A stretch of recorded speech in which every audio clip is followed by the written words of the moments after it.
Hello students, this is Rajiv and you are learning on Aims Academy. तो अब हम करने जा रहे हैं एक्सरसाइज 3.5 का क्वेश्चन नंबर 4 और बहुत ही ज़्यादा इंपॉर्टेंट क्वेश्चन है क्योंकि देखो वर्ड प्रॉब्लम्स हमेशा से ही बच्चों को दिक्कत देती हैं और इंपॉर्टेंट भी होती हैं। ठीक है, तो बहुत ही केयरफुली समझना है और देखिए जल्दी से एक बार क्वेश्चन पढ़ लीजिए आप और उसका फर्स्ट पार्ट देखते हैं। क्वेश्चन में दिया हुआ है form the pair of linear equations in the following problems and find their solution if they exist. अगर एग्जिस्ट करते हैं तब आप उसको सॉल्यूशन बताइए बाय एनी एल्जेब्रिक मेथड। मतलब कि कोई सा भी आप एल्जेब्रिक मेथड यहाँ पर यूज कर सकते हो, जरूरी नहीं क्रॉस मल्टीप्लिकेशन मेथड ही यूज करो। तो पहला पढ़िए, a part of monthly hostel charge is fixed and the remaining depends on the number of days one has taken food in the mess. When a student A takes food for 20 days, she has to pay 1000 rupees as hostel charge, whereas a student B who takes food for 26 days pay 1180 as hostel charges. Find the fixed charge and the cost of food per day. ठीक है, तो एक बार आप जल्दी से देख लीजिए उन्होंने क्या क्या दिया हुआ है आपको।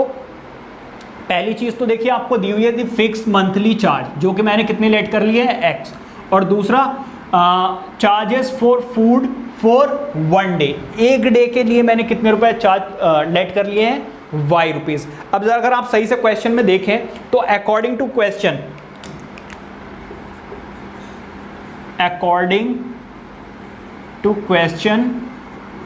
क्या बोला उन्होंने। पहले तो उन्होंने ये बोला है कि अगर वो 20 डेज के लिए रहता है, स्टूडेंट कितने डेज के लिए रहता है 20 डेज के लिए, तो देखो एक तो उसको फिक्स चार्ज देने होंगे और उसको देना होगा 20 डेज के कितने रुपए, इतने रुपए के हिसाब से। देखिए एक तो फिक्स चार्ज है तो x तो हो गए फिक्स चार्ज, बाकी हर एक दिन के लिए कितने रुपए उसको देने होंगे y रुपीज। तो वो 20 डेज रहेगा तो इतने रुपए देने पड़ेंगे और उसको मिलाकर कितने रुपए देने पड़ते हैं 1000 रुपीज। तो यही हो गई हमारी फर्स्ट इक्वेशन। ठीक है, आगे देखिए नेक्स्ट केस में वो क्या कह रहे हैं 26 डेज के लिए रहता है वो, तो x प्लस 26y। इस केस में उसने कितने रुपए दिए 1180। ये रही आपकी सेकेंड इक्वेशन। अच्छा, अब उन्होंने बोल दिया आप किसी भी मेथड से करो, फिर तो बहुत अच्छी बात है। इन दोनों को सब्ट्रैक्ट कर दो, ये कैंसिल आउट, इन दोनों को सॉल्व करोगे -6y, इन दोनों को सॉल्व करोगे 180, माइनस का माइनस से माइनस क्या हो गया कैंसिल आउट, 6 मल्टीप्लाई हो रहा है उधर जाकर क्या हो जाएगा डिवाइड, तो 6 3 कितना हो जाएगा 18, तो y की वैल्यू आ गई कितनी 30।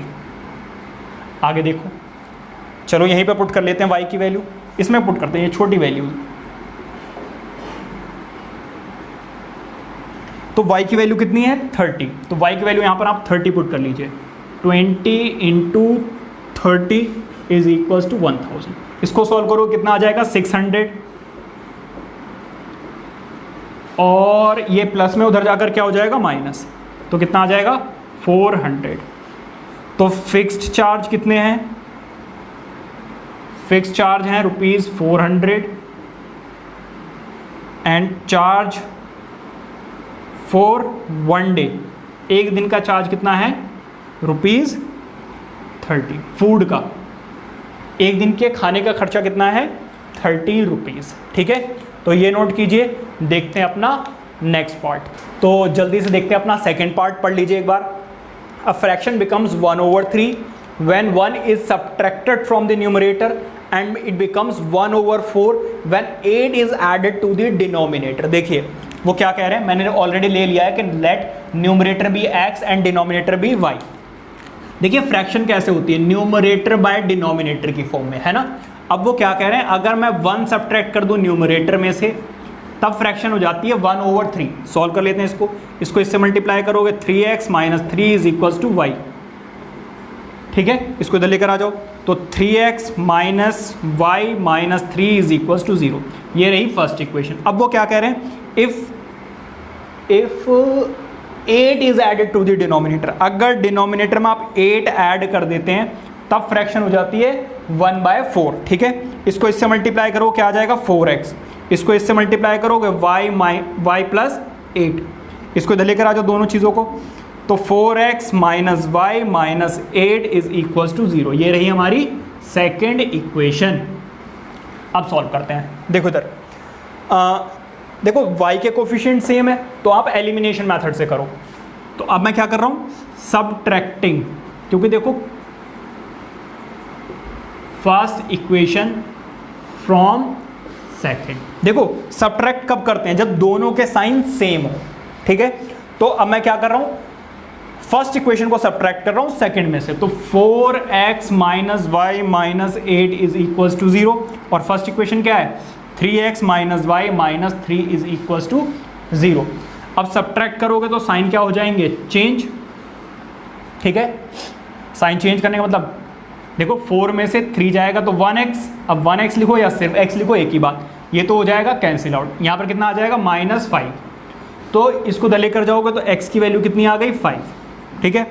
अब x की वैल्यू आप यहाँ पर या यहाँ पर कहीं भी 5 पुट कर दो, तो चलो यहाँ पर पुट कर देते हैं 4x, x की वैल्यू कितनी है 5 minus y minus 8 is equal to 0, y को उधर लेकर जाओ तो देखो यहाँ तो आ जाएगा 20 minus 8 is equal to y. Solve करोगे आंसर कितना आ रहा है 12।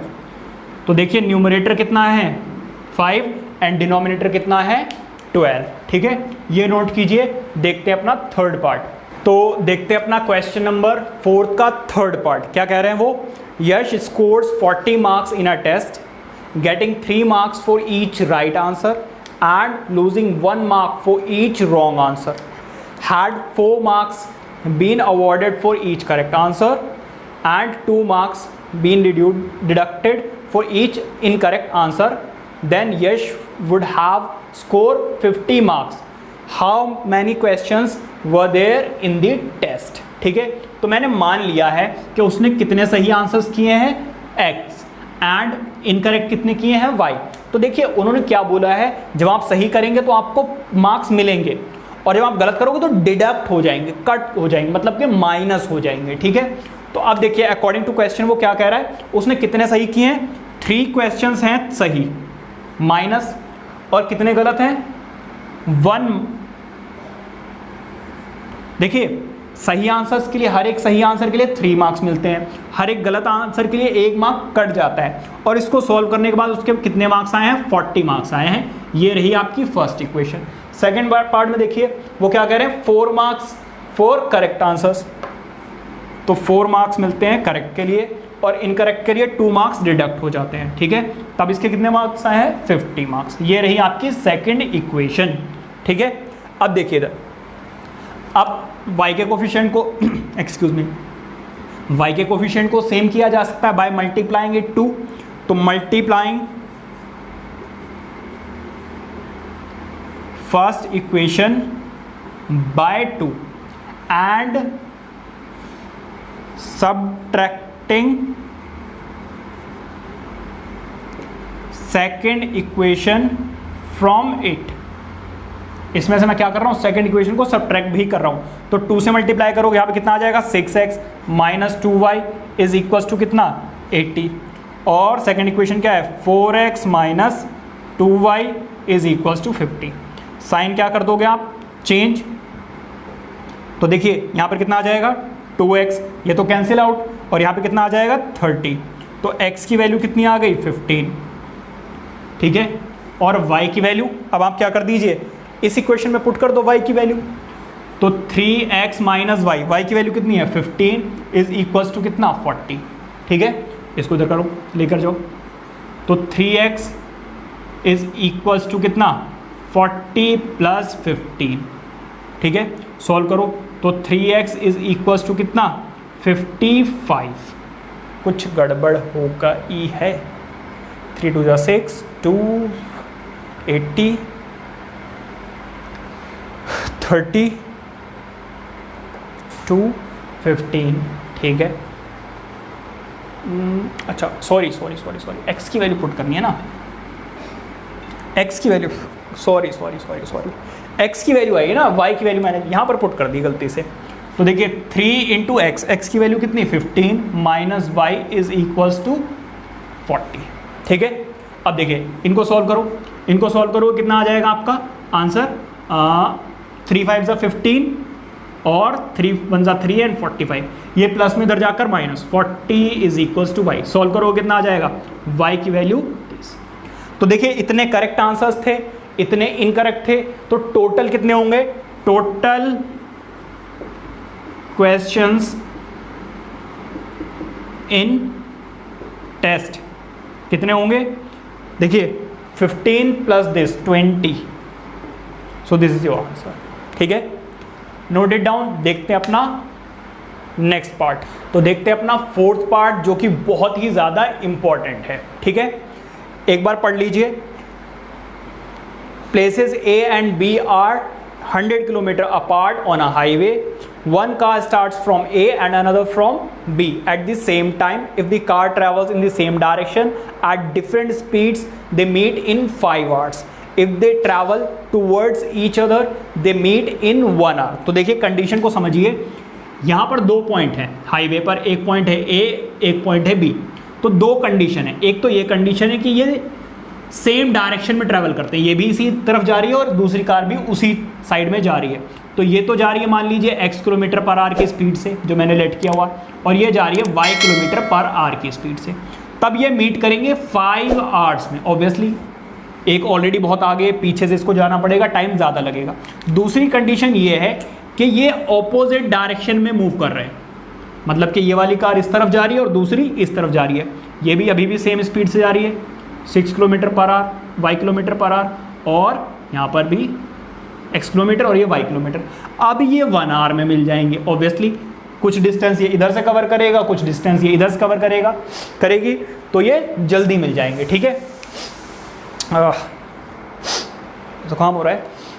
अब देखो इधर इस चीज़ को समझते हैं। देखिए एक होती है रिलेटिव स्पीड, किसकी बात कर रहे हैं हम? Relative speed. रिलेटिव स्पीड ये क्या होता है? देखिए आपने ये नोटिस किया होगा कि अगर आप ट्रेन में जा रहे हो, एक इस तरफ से आ रही हो और एक इस तरफ से, तो स्पीड ज़्यादा लगती है, ऐसा लगता है बहुत ज़्यादा स्पीड से जा रही है ट्रेन। तो इसका मतलब ये है कि जो रिलेटिव स्पीड होती है ना, वो ऐड हो जाती है कब? जब ऑपोजिट डायरेक्शन में जा रहे हो तब। ठीक है, और अगर आपको पता है जैसे बस से जा रहे हो आप सेम डायरेक्शन, तो आपको ऐसा लगता है बाकी सब कुछ तो चल रहा है, बस की स्पीड बहुत स्लो है। तो होता क्या है एक्चुअली, रिलेटिव स्पीड जो है वो माइनस हो जाती है एक दूसरे की। ठीक है, कुछ उसकी स्पीड होती है, कुछ आपकी माइनस हो जाती है, तो आपको स्पीड कम लगती है। ठीक है, तो देखिए इस केस में क्या होगा according to question. Case 1 same direction. Same direction में क्या होगा भाई? देखो फॉर्मूला क्या होता है, speed is equal to distance upon में टाइम। यही होता है। टाइम को इधर ले आओ, तो time will be equals to what? एक और भी केस है, चलो ऐसे रहने दो। ठीक है, तो देखिए स्पीड कितनी है? केस 1 जब सेम डायरेक्शन में जा रहे हैं तो स्पीड माइनस हो जाएगी। क्यों माइनस हो जाएगी? क्योंकि सेम डायरेक्शन में जा रही है। जब सेम डायरेक्शन में जाते हैं तो स्पीड कम लगती है। तो x minus y is equals to what? Distance. Distance कितना है? देखो दोनों के बीच का डिस्टेंस कितना है? 100 किलोमीटर, और डिवाइड बाय टाइम। टाइम कितना लग रहा है इस केस में? 5 आवर्स। तो सॉल्व करोगे 5 टू जा, तो x माइनस वाई कितना आ गया? 20। ठीक है, ये रही आपकी first equation. Case 2 opposite direction. Opposite direction में क्या होगा? ऑपोजिट डायरेक्शन में स्पीड क्या हो जाती है? ऐड ऑन हो जाती हैं। तो यहां पर क्या आ जाएगा? x plus y. देखिए फिर से, speed is equals to distance upon में टाइम। टाइम कितना? 1 आवर। 1 लिखो ना लिखो एक ही बात है।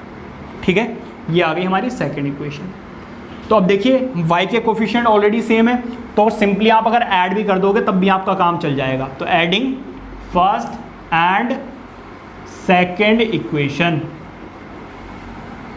तो ऐड कर लो।